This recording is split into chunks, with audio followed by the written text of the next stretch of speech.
Here we go. Hello, everybody. So good to see everybody here in your mostly lunch break, but some of the US are here as well. It's in their evening. And thanks, Troy, for joining. Troy is in the Kanban community very well known as a data geek, I would say. I guess that's your reputation. And when you actually Google Troy's name, there comes a lot of data stuff up. Oh yeah, that part of my life is over. I've moved out of the adult industry. Yeah, and so he's in the US, but we just found out before that he's actually Australian, and he traveled to New Zealand a lot at the time. So welcome to New Zealand and Australia today. I'm the facilitator from New Zealand, and there has been in Australia. Unfortunately, Daniel can't join today. He's got some work to do, but he's here in his mind. And so we'll have the recording out for everybody. And Daniel and I actually also co-facilitate a Kanban systems improvement class soon if people are interested. So we're doing stuff together normally. Just unfortunately today he can't be here. Ben, do you want to say something from Australia? Just welcome. I'm just very pleased that Troy turns out to be actually from Australia. So there you go, New Zealand. Yeah, take note. And really wonderful to have everyone here. We've got New Zealand and Australia online. And if you are in Australia and you're in the wrong meetup group, feel free to join us on our side of the meetup.com. You can't be in the wrong meetup group. Fantastic. Okay, no, I'll hand over back to you, Silke and Troy. Thank you. Yeah, they made me leave Australia. I didn't drink enough alcohol, so they kicked me out to the US. So that's how I ended up over here. All right, audio check okay? Yep, good.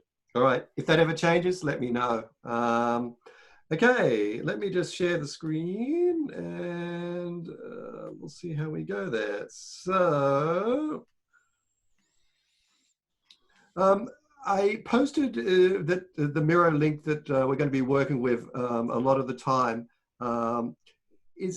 Miro is sort of new to a lot of people. The one thing I do want to talk to you about is in the bottom left-hand corner of the screen of the Miro, when you open it, there's this little frames button. I want you to click on it. And initially when you open it, it'll look like this.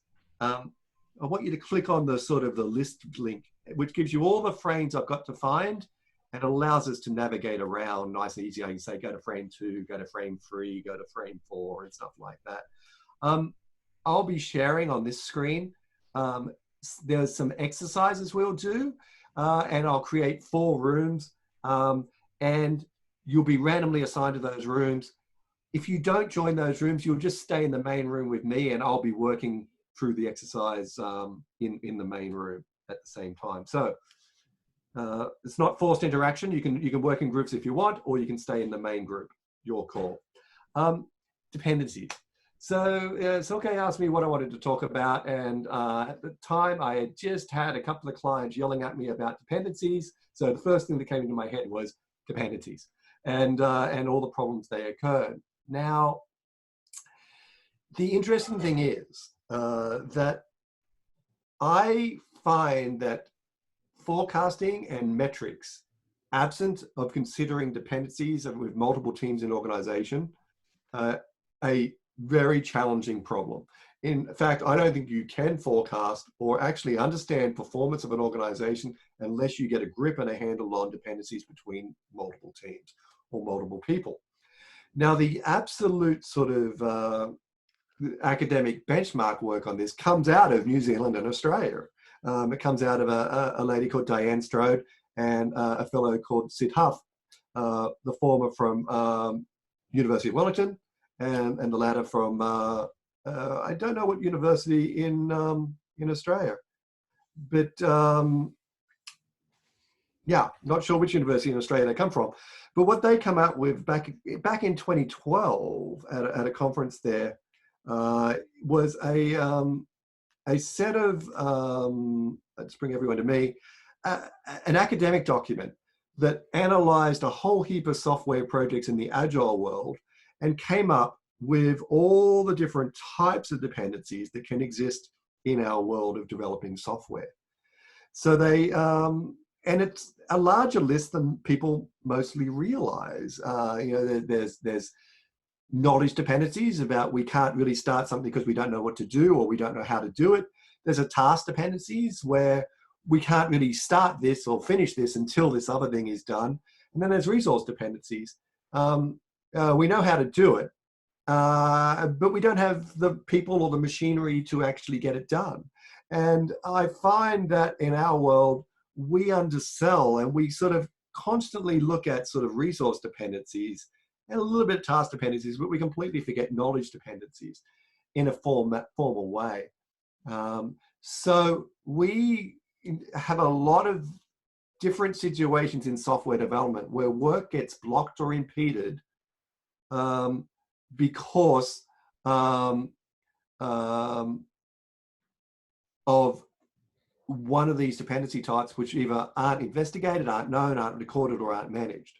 So what I'm going to take you through in this sort of little workshop is just a bit of some practical exercises to understand the different types of dependencies that we're going to be impacted by, the impact of those dependencies, and how to start the process of managing them in a way which improves flow holistically.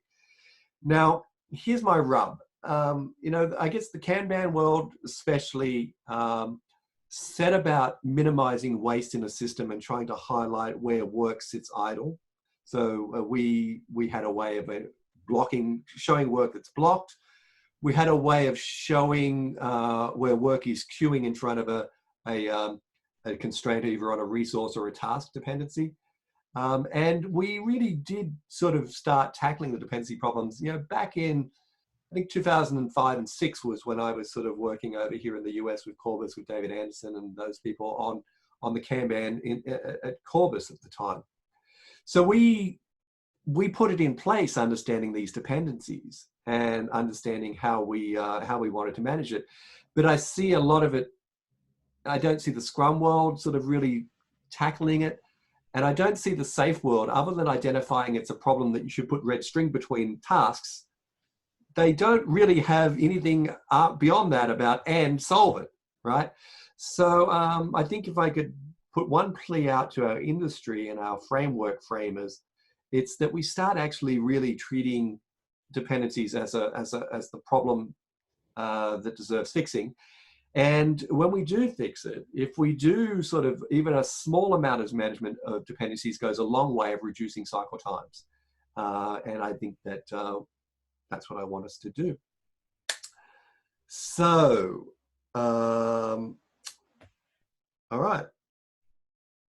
Now, I don't think people, often a common case of people, they don't quite realize the impact on dependencies on the forecasting scheduling ability. I sort of do these other notebooks. They're interactive sort of articles, but where you've got some interactivity. And if you if you're in Miro, you can sort of click on the window there and sort of jump out to it. But I have an article out there on the web, and let me put this in the chat window as well. Often the first thing you're going to have to do with dependencies inside your organization is help people understand why dependencies are so damaging and impactful to predictability. I wrote this article a while ago. What is it? Well, over a year ago now. Time flies when you get into the 50s. And what it sort of spells out is that what's the chance of being on time? And if we have a dependency on someone else, there's a chance that they'll deliver late or deliver on time. So the chance that our work will flow through without being impacted is 50%. So one dependency, you have a 50% chance of being late based on nothing other than the person you're dependent on being late. Problem is these things grow. And often I see with, most companies I've been at, or one company I've been at, have up to sort of seven sort of dependencies that work has to flow through from being started to being delivered by the time you take into account sort of handoffs and approvals and so forth. Well, the chance of that feature being delivered on time is only 1 chance in 128. Now, let me explain that in a slightly different way. Why does dependencies increase lead time? Well, if we look at when we used to fly, and I know this is just rubbing your nose in it because none of you are allowed to fly, but when we did fly, if you look at the time of day and the chance of a late arrival, it grows the later in the day that you get. So if you fly at 6 p.m., you're at peak chance of delay, which was the time we were all flying home, right? So we were all sort of finishing our engagement, jumping on a plane to fly home, 6 or 7 o'clock. That is peak delay time. And why does, throughout the day, the chance of a delay grow? Well, it grows because the arriving aircraft is late. See how the pattern, the shape of the late aircraft is the same pattern as the cancellation and diversions of a 2-hour delay? That's because planes don't just do one flight a day, they do multiple hops throughout the day. And as they do those hops, for the first flight of the day, there's a chance of it taking off on time or being late. By the second flight of the day, there's a chance of the first flight being on time or the first flight being delayed, and there's a chance of your flight being on time and your flight being delayed. Well, there is only one chance that both flights take off on time, and there are 3 chances that at least one of you are delayed, one or both of you are being delayed, and it goes on and flows on. Let me say it another way. You're in Australia there, and you're going out after work, and you're a snobby sort of organization, so you're going to go out to a place that takes reservations, and they will only seat you once everyone has arrived. Okay, 4 people, 4 colleagues can only be seated at a restaurant when you're all arriving on time. Now, if we look at every combination of at least one person being late in all of the combinations, there is only one combination where all 4 people arrive at the seating time. There are 15 combinations where at least one person is late. So the chance of you being seated on time by going out to dinner with 4 people is 1 in 16. You with me a little bit on the math at the moment? Every dependency you add halves your chances of actually delivering on time based on this logic. And this is a traditional sort of this was a Zoom competitor that's been around for a long period of time. And so they do calls, online calls, sharing whiteboards and stuff like that. Well, when they organized their teams, we went and asked the teams, when you grab work, who do you depend on? Who's between you and delivery? Who do you depend on to get it to the next step towards actually being shipped? And there are some features that they implement where it goes through 7 different groups of people before it actually can go live out online. So this isn't architecture. This is just these teams rely on these other teams for inputs to deliver their work. And that's the chance of that company. When I do a forecast using all of the team throughput data and all of the chances of the team, there is only 1 chance in 128 that my forecast will actually hit what I estimated. Because there are 127 chances that at least one of those teams will deliver and miss a sprint and deliver the sprint later.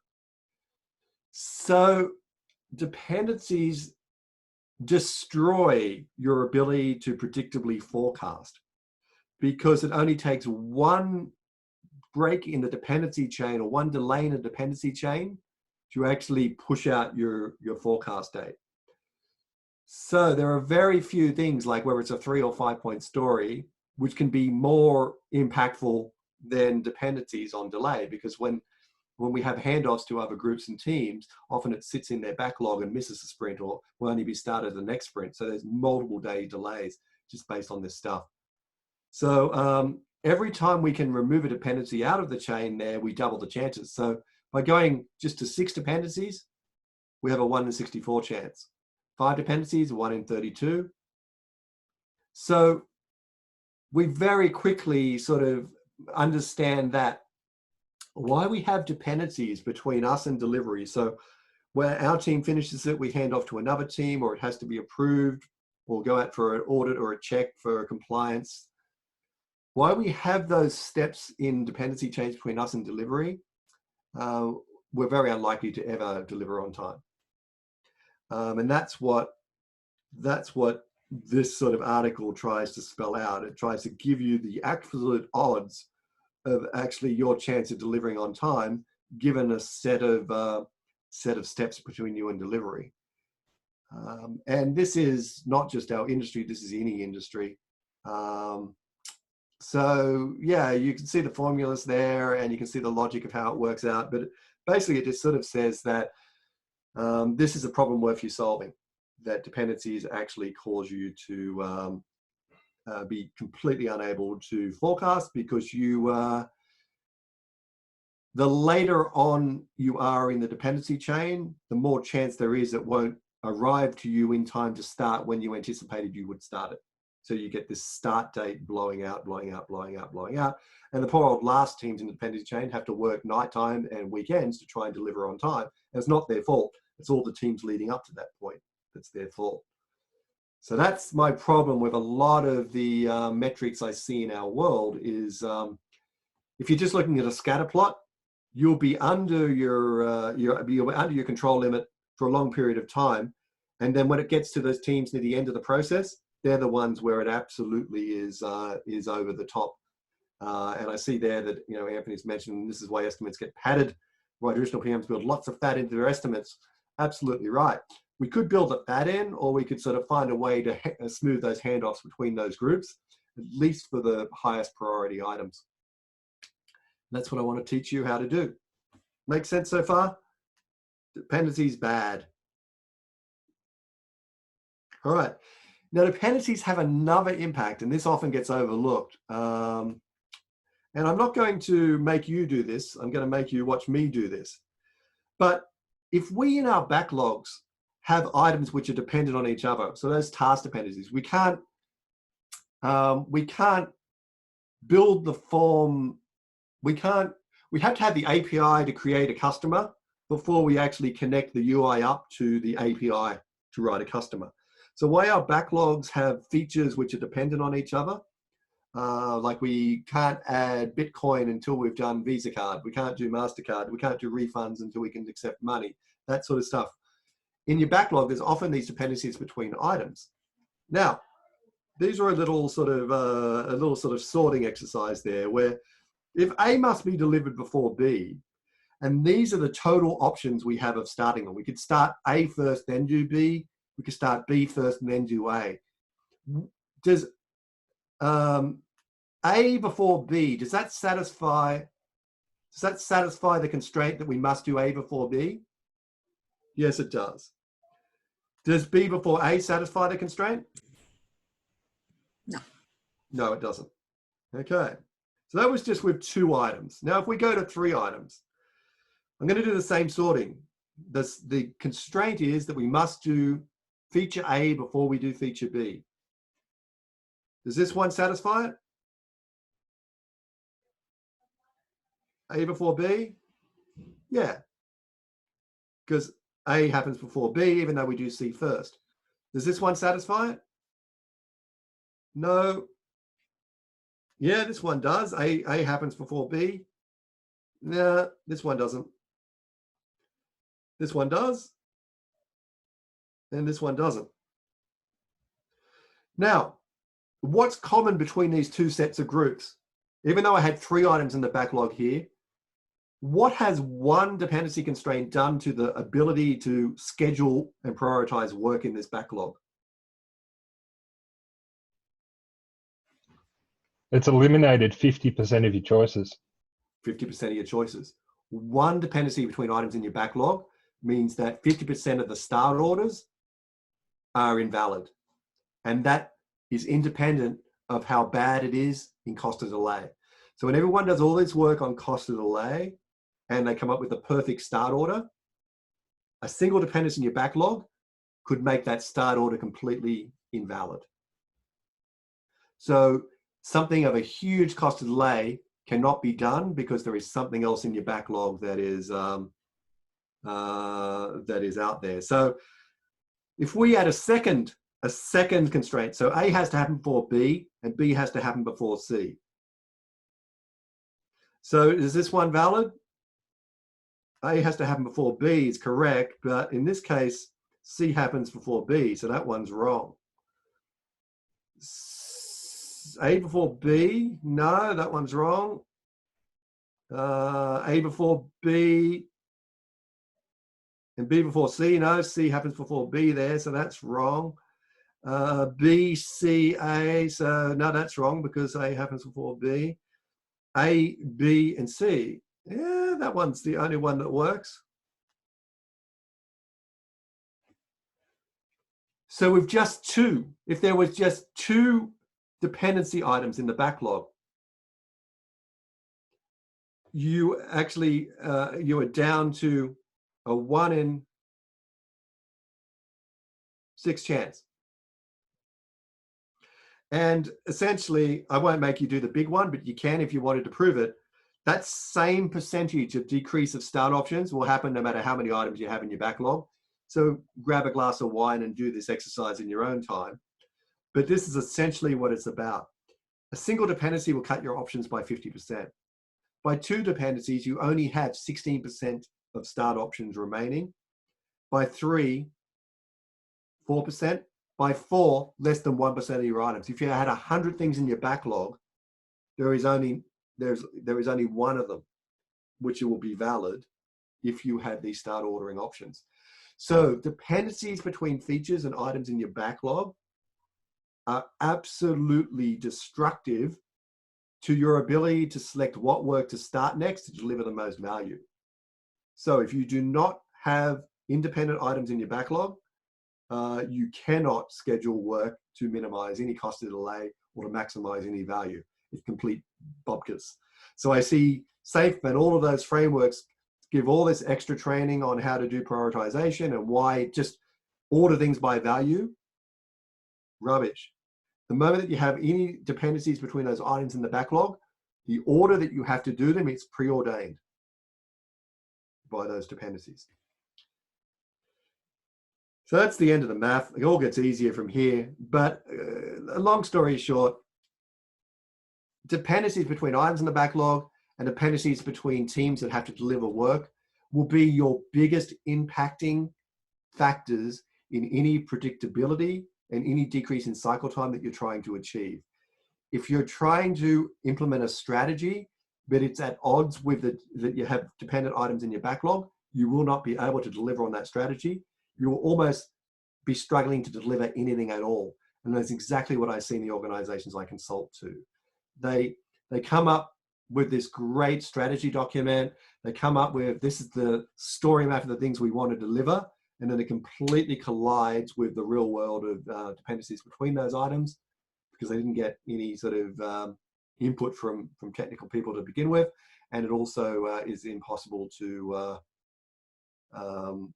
actually schedule the work through those teams in any predictable fashion because any one of those teams could be late, and that completely destroys not just the predictability for that team, but all teams downstream of it. It's a huge problem. So we need to manage this stuff. We need to think about how we sort of factor in dependencies as we move along, and that's where we're at. So I think that's it. Yeah. So that's it. The start ordering options are there. This comes out of a paper by SAP. I'll give a reference to it. I don't know how the reference dropped off. SAP in Germany, they do have a big ERP system for doing managing anything that you want to sell, really. Yeah, this is their #1 problem to growing the company was the fact that they couldn't work out an order for any of their ideas in their backlogs that could be implemented.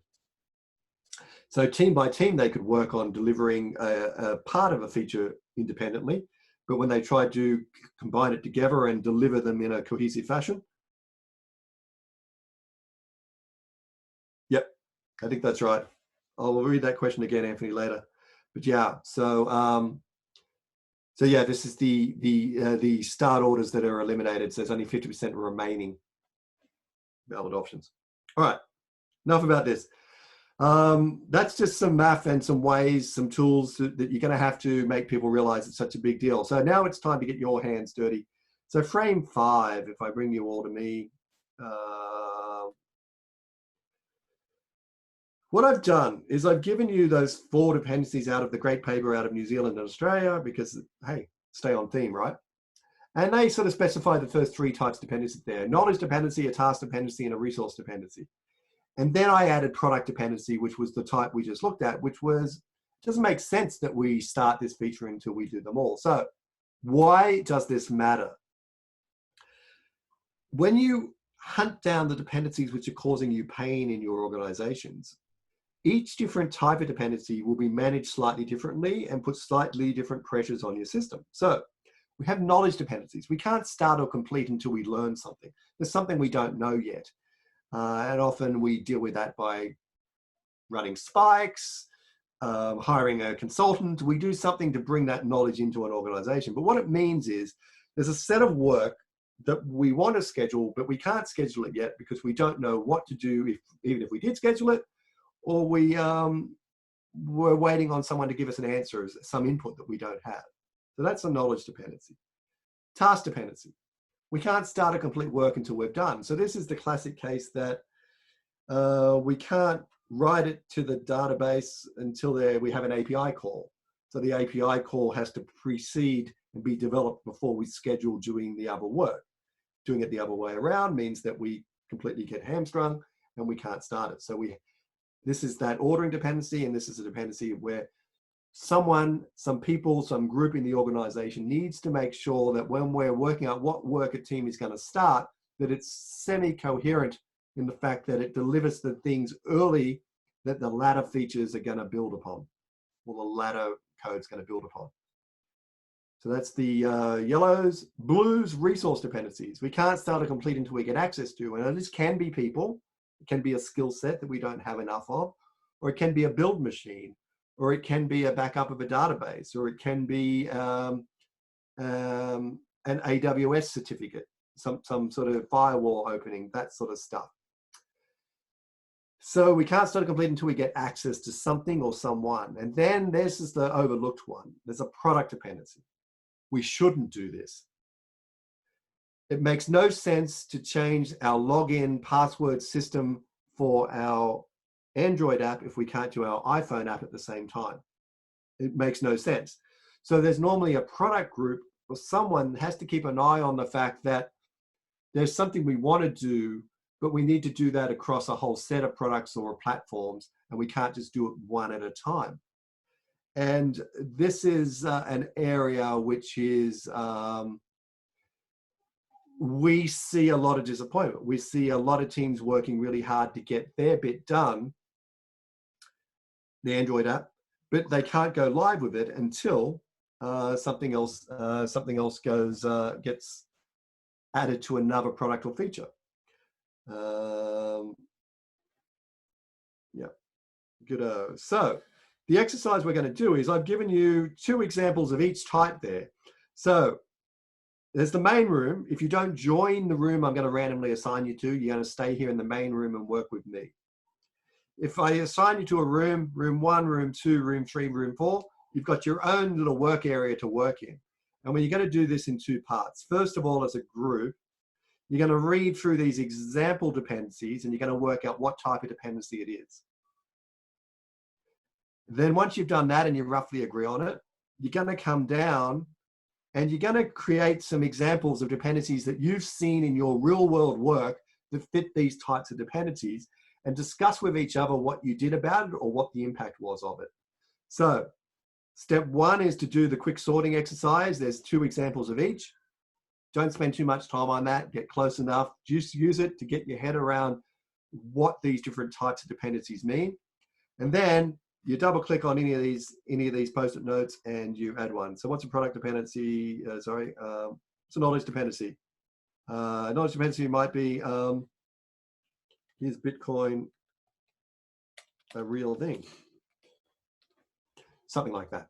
I'm guessing now, right? So I'm going to create the rooms. Now, as I say, this isn't forced participation, but going to breakout rooms. I'm going to build 4 rooms. They're going to automatically assign you to those rooms.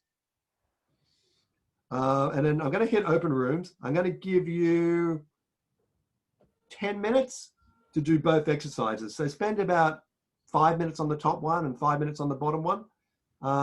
And then with 1 minute to go, I'll bring you all back to this room. It will unceremoniously kick you back to the main room at the end of that 1 minute. So my apologies for being brutal, but it's not in control of that. And if you just, if it's lunchtime and you want to eat a sandwich and not participate and talk to people, just stay here in this main room with me, and we'll chill out here together. Ready to go? All right.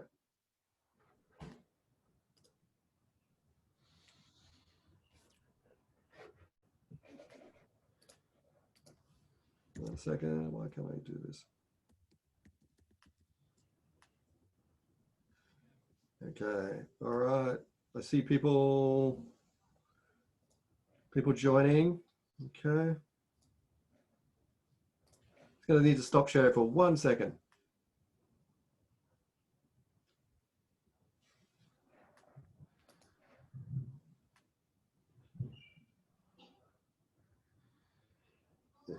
Okay, starting that. All right. Come back to here. Come back to share screen. Share. Good. Okay. Who's still here with me? There's still quite a few, hey. Yeah, but there's enough in the other rooms. Okay. And this is voluntary.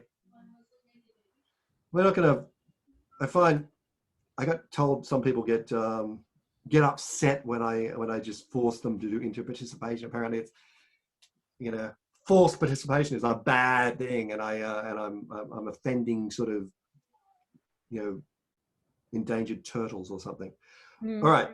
So first one here, we're going to do the sorting exercises here. A Windows app, better secret storage feature. Now, is that going to, is there any, what sort of dependency type is that? Well, let's start with an easy one. How do we and others store secrets? Is that a knowledge dependency, a task dependency, a resource dependency, or a product dependency?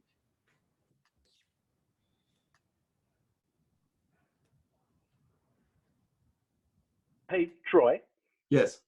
Can I ask a clarification question? So I imagine, you know, as a team, we start any piece of work with a lot of knowledge and task dependencies internally.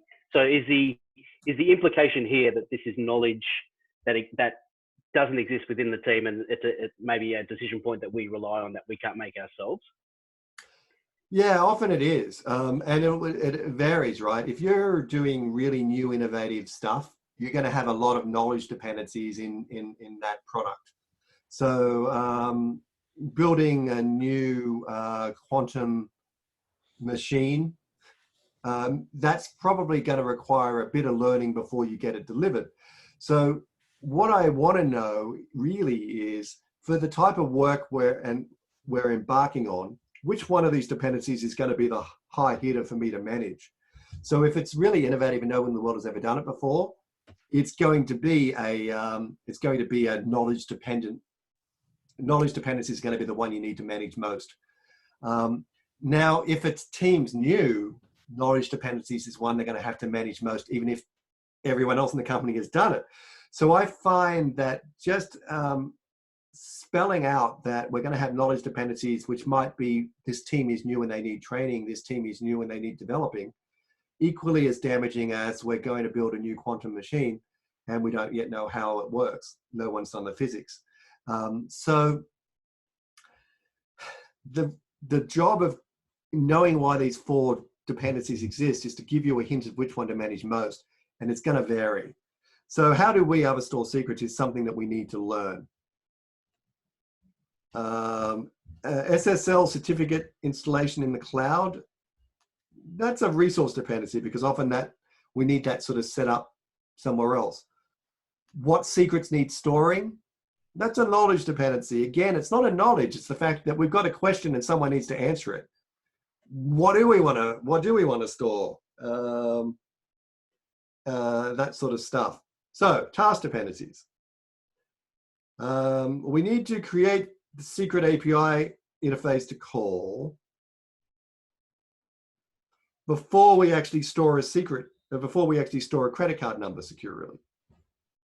All right, so there's going to be a dependency between these two features. We really can't do this one until we've done the API. So if you end up with if you think you go through your backlog and you think you've got a lot of these this has to be done before this has to be done before this has to be done before this, then you're in a different world now where you're actually trying to manage how you schedule what work gets started. And if you're in the you have a lot more resource dependencies, you're in the world where you have to make sure that you protect and have enough capacity for certain resources that you're going to need. So the value of understanding these different types of dependencies is to tell you where your time is best spent to reduce the waiting time. Does that answer your question? Yeah, it does. That's a good explanation, actually. Thanks, Troy. So yeah, the reason you're doing this is because we want to make sure we understand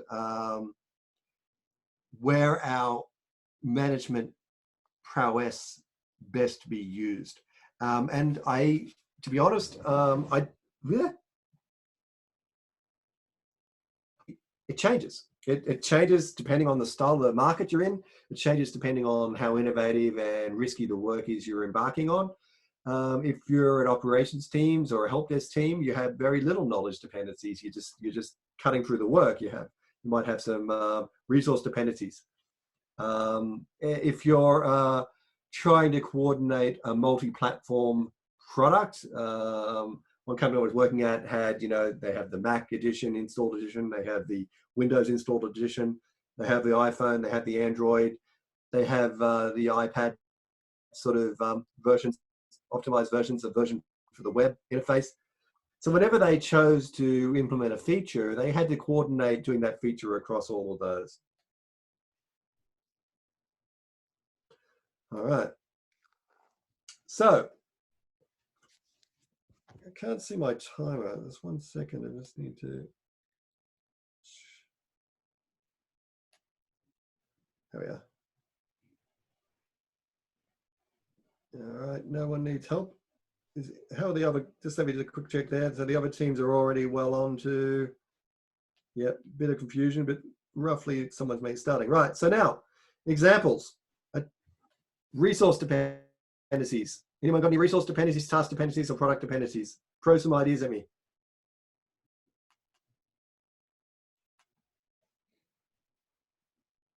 That's examples now, right? Just random examples.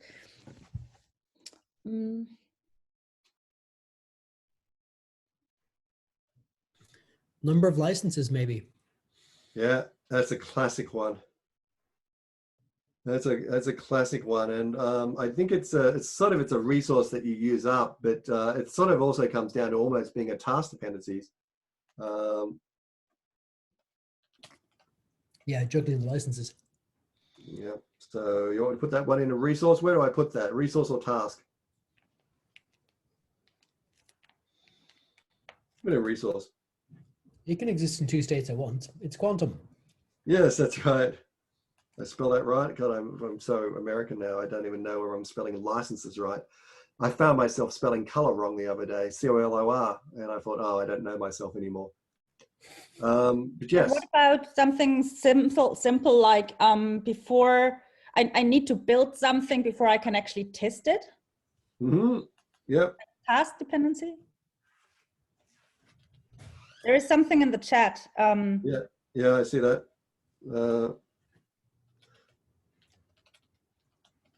Yeah, see, build before feedback is a classic one that we might need to do something. Yeah. So I have a breakout room question when there. you've got like multiple stakeholders who can't agree, what kind of dependency is that?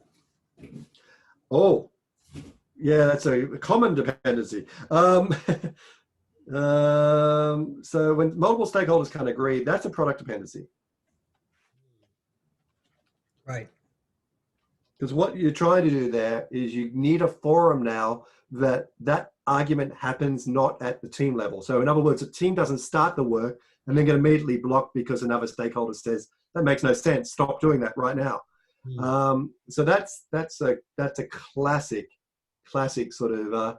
Anyone know how we sort of tried to solve that in Kanban in the early Kanban days? Broke it down. Yeah, we had those horizontal swim lanes, right? And we allocated a certain amount of features to each of the individual stakeholders, and sort of said you only get part of our capacity. But it was for the same problem, right? I mean, there were different times of the year where we wanted more investment in some parts of a product than others, whether it be for campaigns or special seasonal items and so forth. And just divvying up all of our dev capacity didn't make sense. We needed to have a forum where people argued about that stuff somewhere else. So yeah, multiple stakeholders arguing. So I'm just waiting for everyone else to come back. We'll do a quick debrief on it. 5, 4, 3, 2, 1. Yeah. All right, is everyone coming back? Anyone? Yep. In those rooms? Yep, coming back. Good. Hands up who isn't here. That's right. I'm not here. There we go. There's a few people coming back now. So well done for the groups who did that. That's a great list. Start with room 4. Let's go through the types. You said knowledge dependencies. How do others store secrets? What secrets need storing? Yeah, I agree with both of those. We can't start until, well, we shouldn't start until we understand how others store secrets, so we don't invent something that's commonly known. And we certainly don't know what secrets we need storing. What would we store if we started without that knowledge? So what you're trying to do with knowledge dependencies is not start and immediately be blocked, or not start something that makes no sense. So yeah, I agree with those. Nice one. Creating storage API, credit card number stored security. Yeah, it makes sense. You wouldn't sort of store a credit card number securely until you actually had the ability to have an API interface to call. So yep, agree with that. Resource dependencies.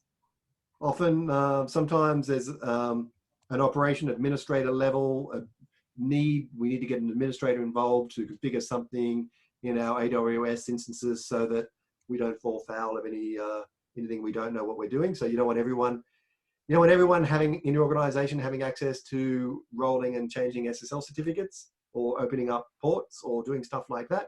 It just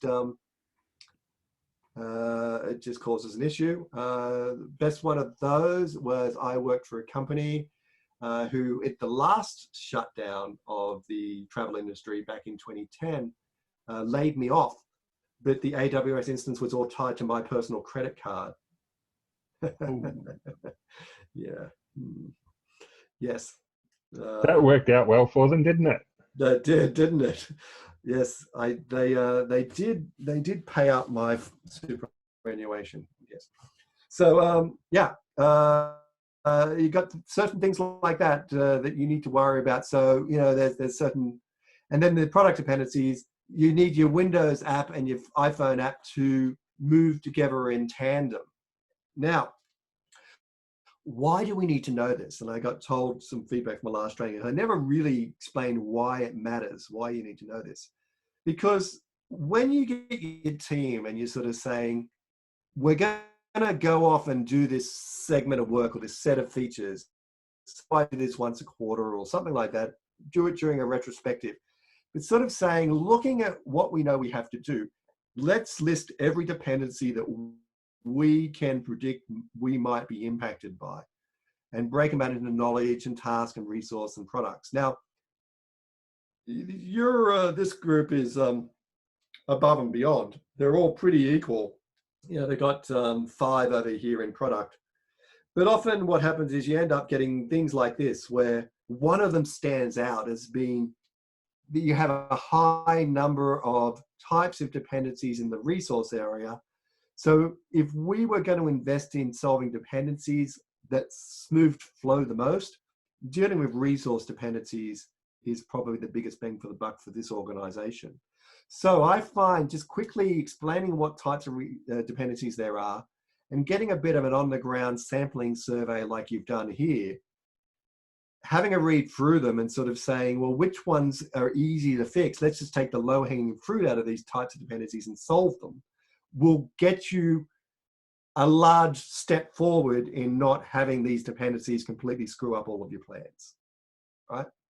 So it matters to me less what's written on these as to the number and as to our ability to actually control.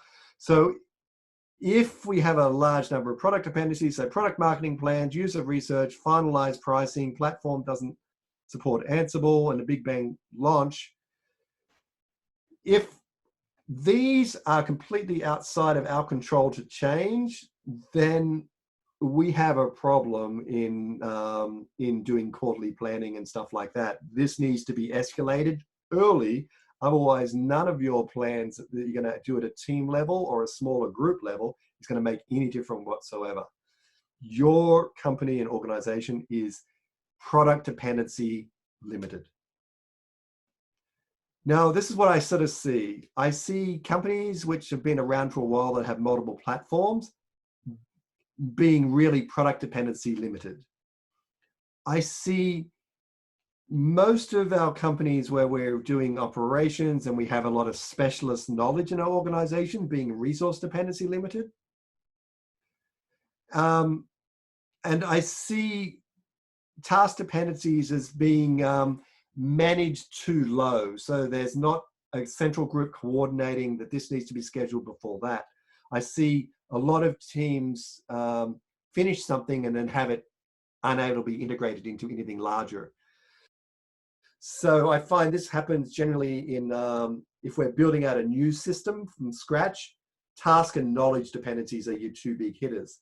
If you're going into an organization which has been around for a long period of time and has a lot of specialists, so two patterns. If they were formed in the 1980s or earlier, they've got specialists built into their architecture and everything is going to roll up to Helen, who knows how to do a certain style of COBOL programming. I see another set of resource dependencies based on where there truly is a need to keep security and partitioning of information. So if you're in a defense department contract, you're in a resource dependency pain. And if you're in a .com startup that supports multiple platforms, you're in a product dependency. So if you're a really fast growing company, if you're a startup, you're over here. If you're past a startup and you've actually hit sort of a growth curve, you're over here. And if you've been around for a long period of time or you have a lot of specialists, you're in the resource dependencies. So you can't deal with all four at the same time. So you got to try and pick the one that's going to be the biggest hitter for the pattern of your organization and go after it in a big way.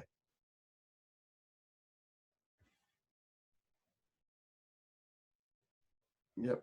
Okay. So make sense so far? Right. So we set up, do this brainstorming session, teach your groups and your teams different types of dependencies, get them to brainstorm all the dependencies they predict might happen and might impede delivery, work out which is your highest hitting sort of area, and then go after fixing them. Well, that's what we're going to do now. I'm going to give you another sorting exercise, and this is just a simple, for each different practice, capturing dependency history. One of these post-it notes is a bad idea, one of them is a good first step, and one of them is a good end state. And I want you to work out which one's what, and put them in the right spot. So you've got 3 cards. You're trying to work out for each question which is bad, okay, and best, and just drag them across to the right spot. And the only rule is, when you're in your groups there, when you're moving one of these, tell the group why you think it fits into the right spot that you're moving it. Don't just move it silently and sit silently there. If you're moving a card, open your mouth. So your mouth and the card have to move at the same time. There's a dependency between the two. All right. So I'm going to start the same breakout rooms again, or do you want random rooms? Go random. Please. All right, recreated them. I'm going to open them up again. I'm going to stay here in the main room and do this if you're eating lunch. I know you're eating Vegemite sandwiches in Australia and, well, Marmite sandwiches in New Zealand. I don't know what you eat in New Zealand. You have better ginger nut cookies. Lollicake.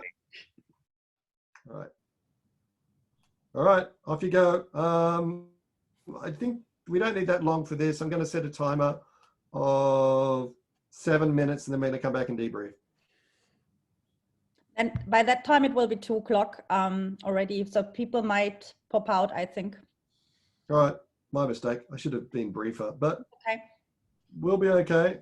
All right, this is the bulk of it anyway, to be honest. Actually, this is it. I got a little wrap up thing at the end. All right, capturing dependency history. What's bad? What is a dependency? You see where I'm going with that one? If we don't know what a dependency is, then that's a really sort of bad state to start with.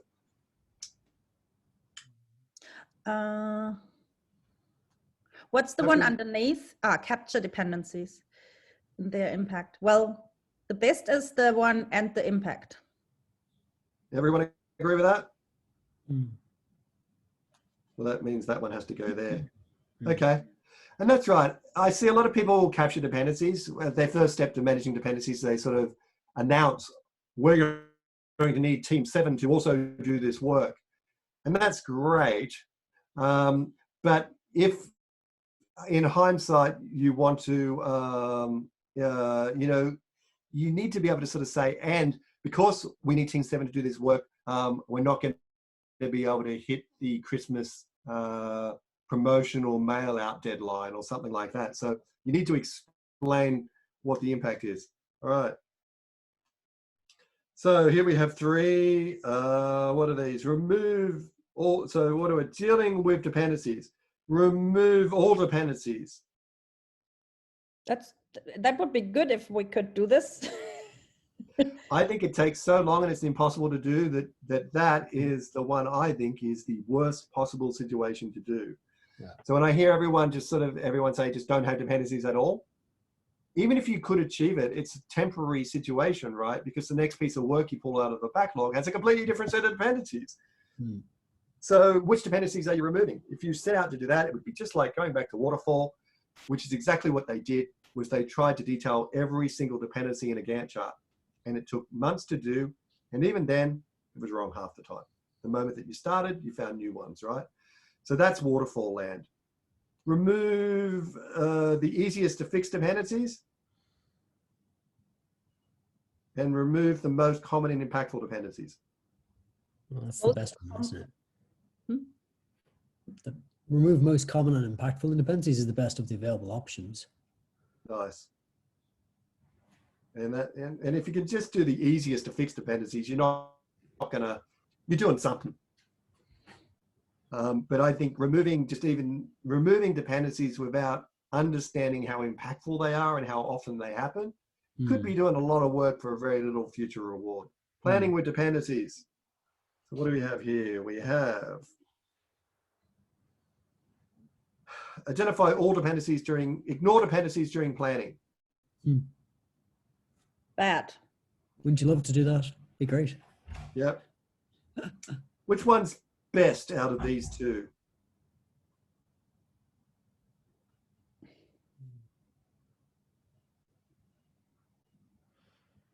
Maybe the obvious? I agree. I actually think this and this belong here.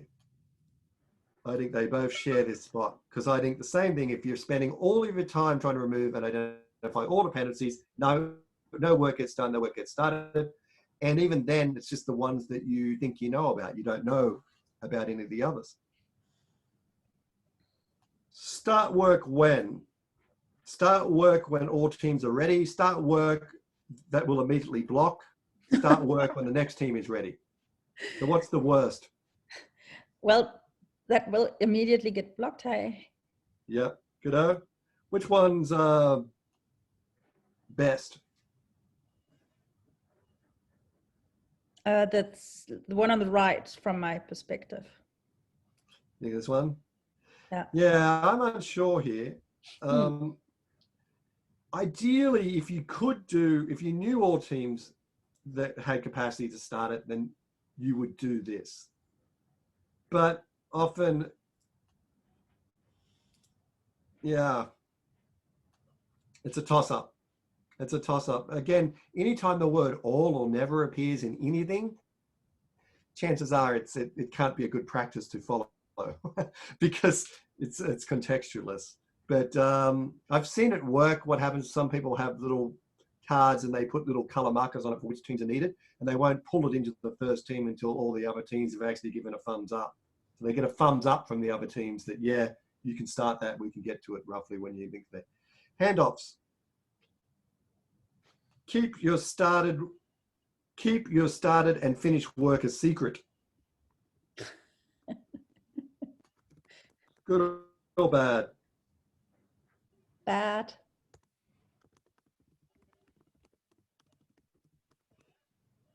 Okay, so yeah, I think that's bad.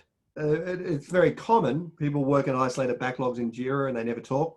Inform the next team when you finish something, inform the next team when you start something. Which is the best? The first, the start one.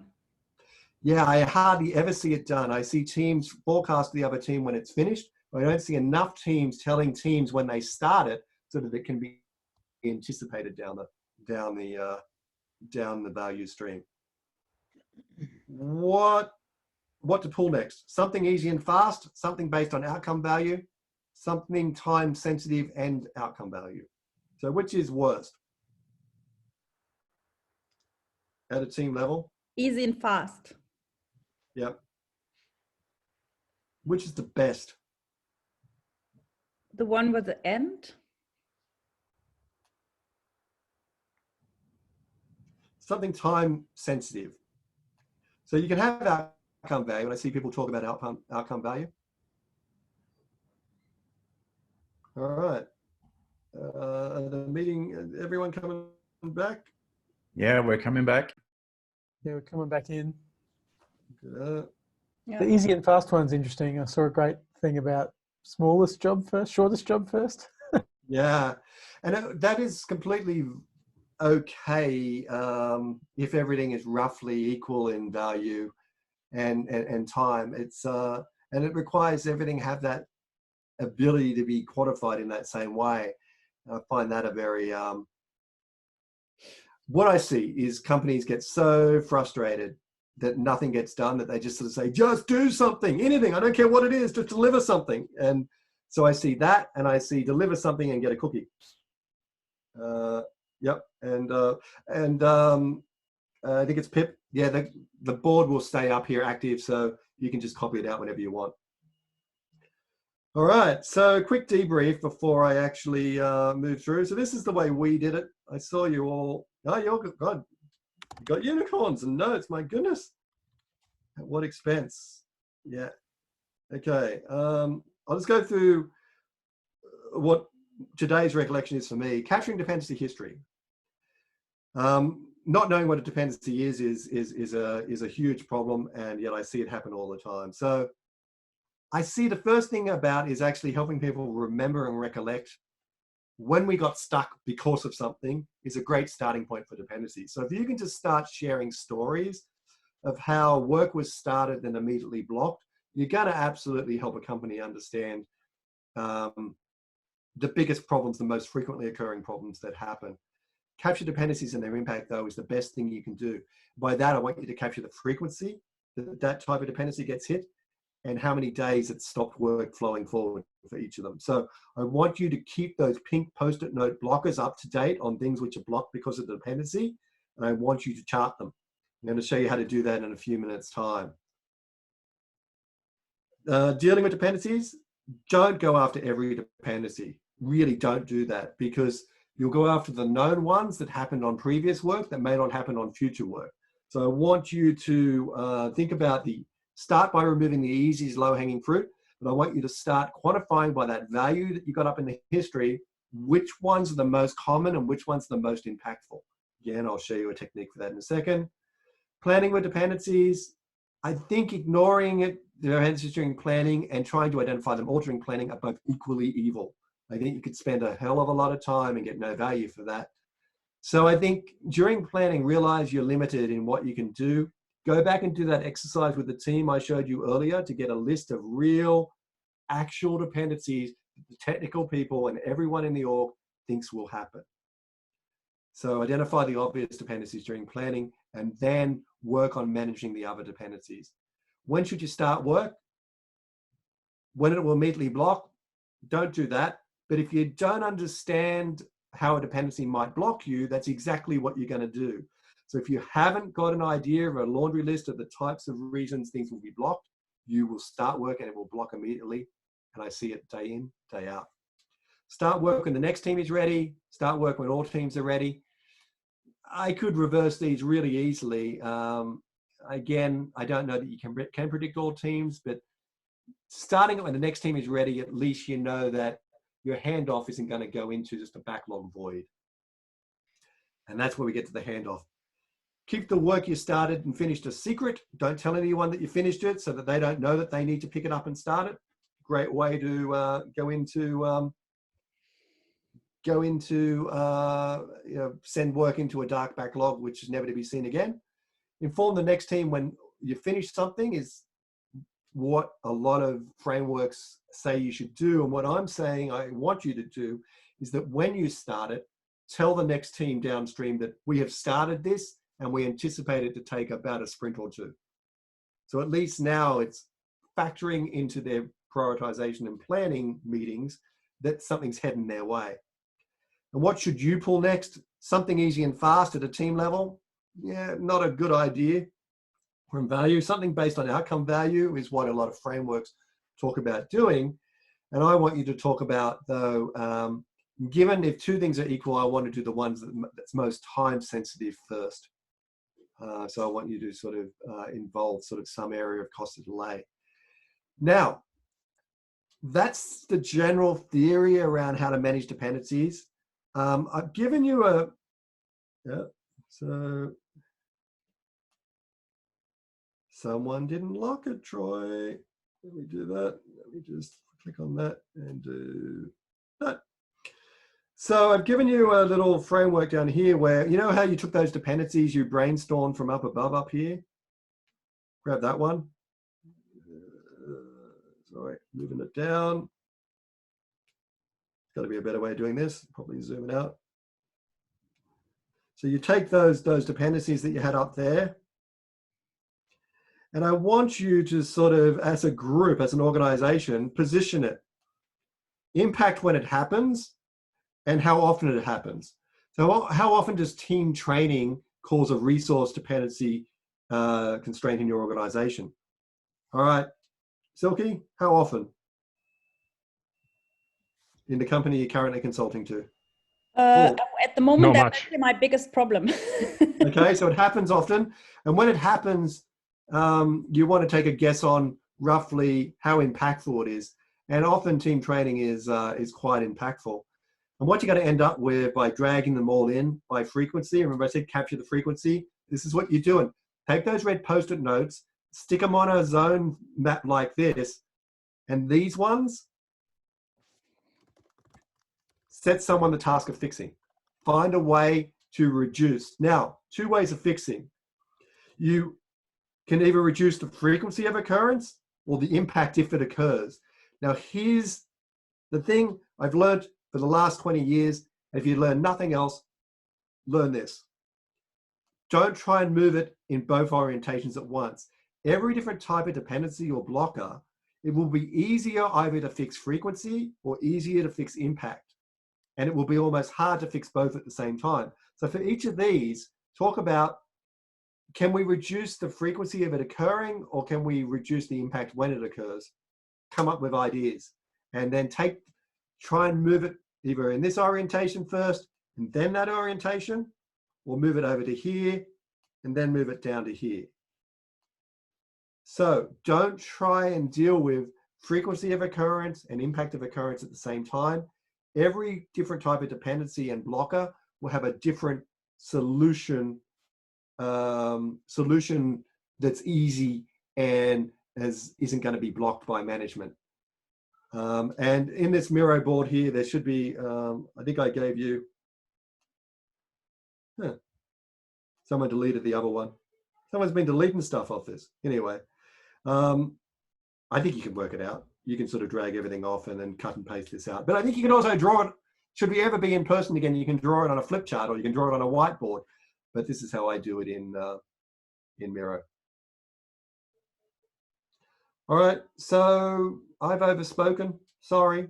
I can hang around if anyone wants to ask questions, but the only thing I do have is I have some forecasting training that's going to be in the APAC time zone. So if you want to come along and do 8 hours of forecasting where we look at how to forecast through these sort of dependencies and stuff like that, feel free to join me later in September. Zuki joined at 4 a.m. apparently. She said on the feedback that sucked. So this is in APAC friendly time zones. I think this starts about this time of day. It's 4 hours a day over 2 days with a half-hour break. And is that in during New Zealand and Australian friendly time, is it? Yes, it is. Ah, cool. So I don't. So yeah, it's. I think it will be 11. Yeah, so 11. It's.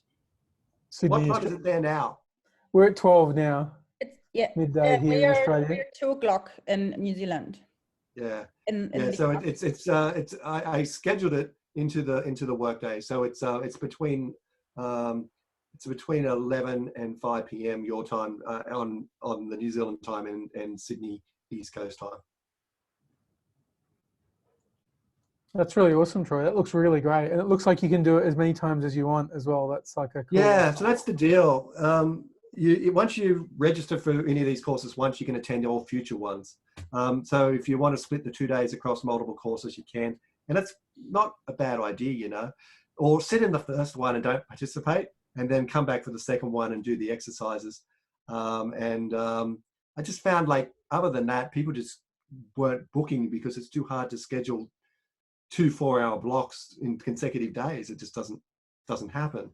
So I just so in these trainings you register once, you can do it as many times as you want within reason. I'll kick you off if you do it 5 or 6 times. I'm not that popular, so I'm quite frankly glad if anyone turns up. So it doesn't take up any, like, I don't have to cater for you, so it doesn't take up anything from my pockets having you turn up multiple times. It's a really great offer, Troy. Thank you so much. I'll be sending that to my clients forthwith. No problem. So that's it. But everything else, the Miro board will stay out here as long as someone doesn't keep deleting stuff. There's some after homework for you to do if you want to do it. But, you know, it's a boring topic. Just trying to give people some tools to work out sort of where their biggest bang for the buck is, because it's such an overwhelming topic to try and solve inside organizations. I find trying to narrow people's expectations goal number one. So I try and pick the type of dependencies which an organization is facing first. Questions? Is anyone still here?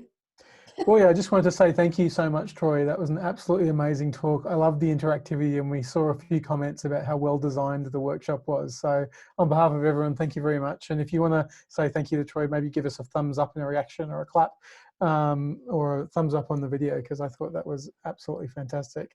I know it starts off a bit boring though, right? Because I give you all the negative sides of it. So talking yourself down, Troy, it was awesome. So good to have somebody who has a non-fluffy approach to dependency. Yes, exactly. Okay, non-fluffy. Non-fluffy. I like it. I like it a lot.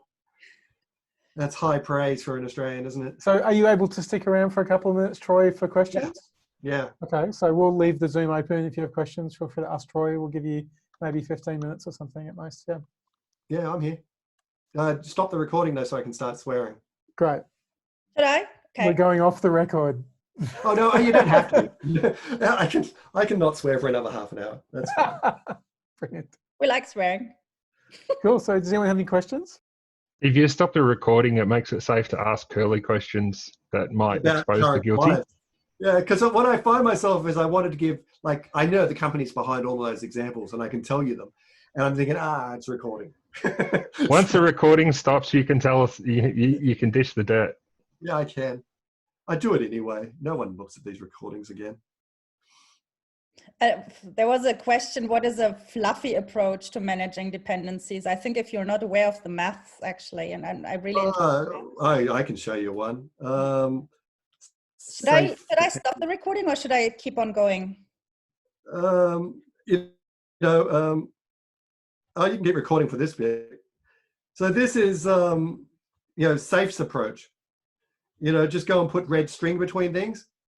So what? What do you do now? You got red string between things. So now you got sort of red string to sort of worry about as well as sort of stuff. So this is a good starting point, I think, to identify those task interdependencies. But it misses three, I think, of the most impactful dependencies, the things we have to learn before we can do. And that often products can't just step on top of each other. You've got to plan the work. So I find this when it's taught and I hit the instructor with, and how's the string helping you? And they look at me as if, well, now we know where the dependencies are. And like, so well, people already knew where they were. What do you do now? Do you buy thicker string, thinner string? Like, how do I use this? And they don't really have anything other than just identification. So that's one fluffy way I see. The other fluffy way is just to sort of say, oh, we'll just have every skill on every team.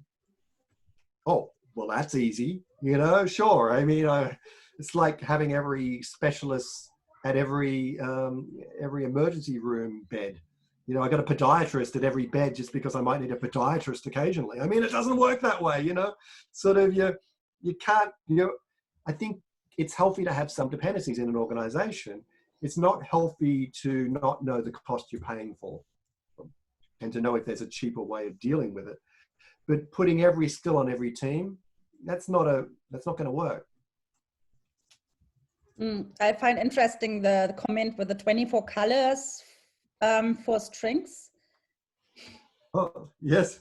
Yeah, I have seen this before. And in fact, I think it was actually the gig I was talking about where we were managing all the dependencies and I didn't know what the string was. And I just thought they had schizophrenia or something. I thought they were like, but yeah, they had 24 different colors of string and the board just got bigger and bigger and bigger and there's more string with it.